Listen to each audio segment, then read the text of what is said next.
రఘురామకృష్ణరాజు అన్యాయంగా మాట్లాడుతున్నాడని కొంతమంది మాట్లాడుతున్నారు. నేను రాజ్యాంగంలో ఉన్నది చెప్పాను.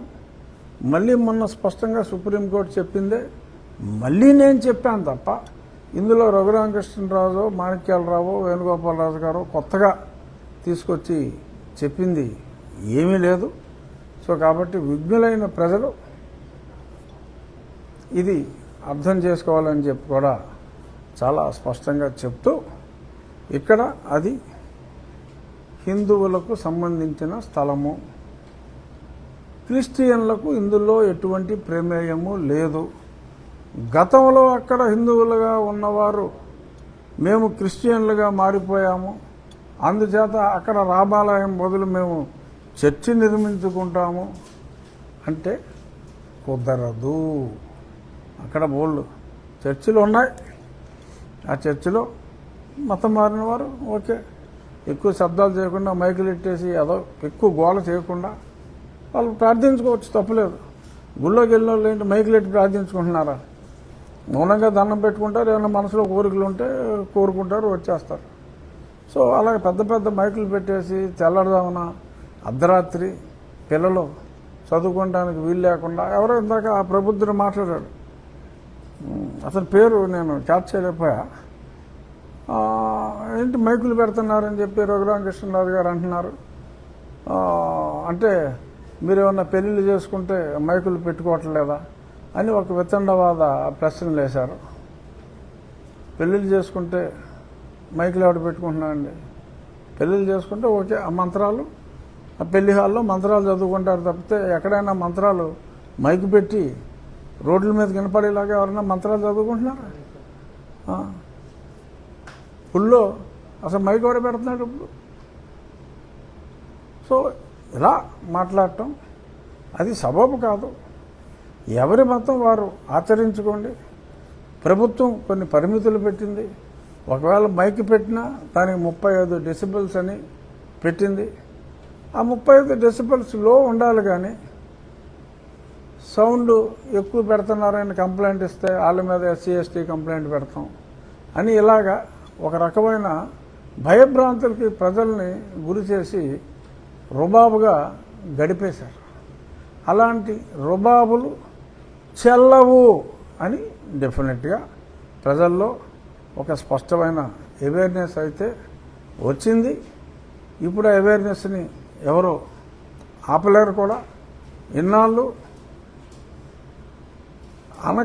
అణచబడ్డ వర్గం ఏదైనా ఉందంటే అణచబడ్డ వర్గం ఎవరు? ఖచ్చితంగా బీసీలు, ఓసీలే అణచబడ్డారు. ఎవరికైతే రక్షణ ఉందని భ్రమించారో ఆ రక్షణ శిక్షించే అధికారం ఉందని వారు అనుకున్నారు.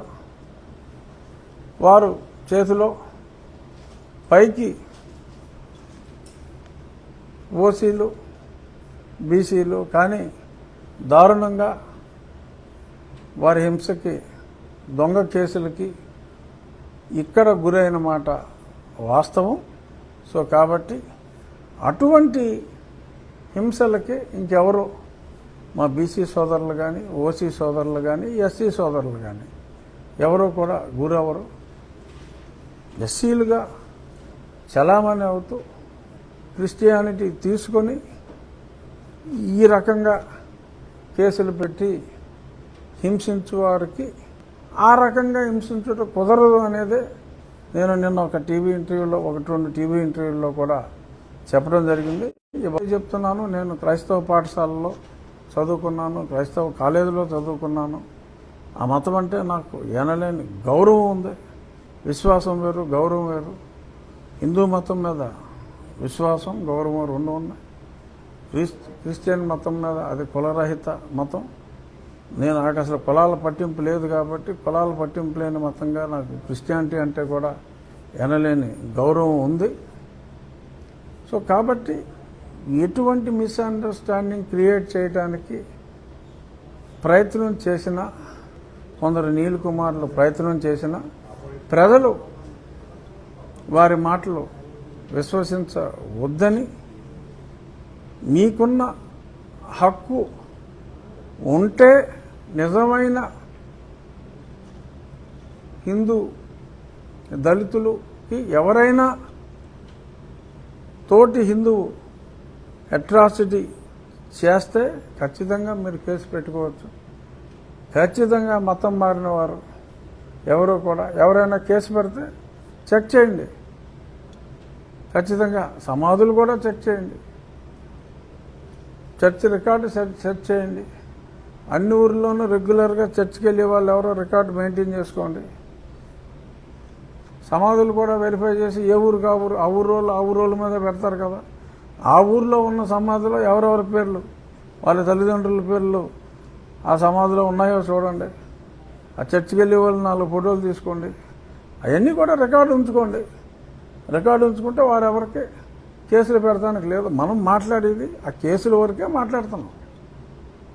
అది సో ఇటువంటి ఆగడాలు వద్దు, కలిసి బ్రతుకుదాం.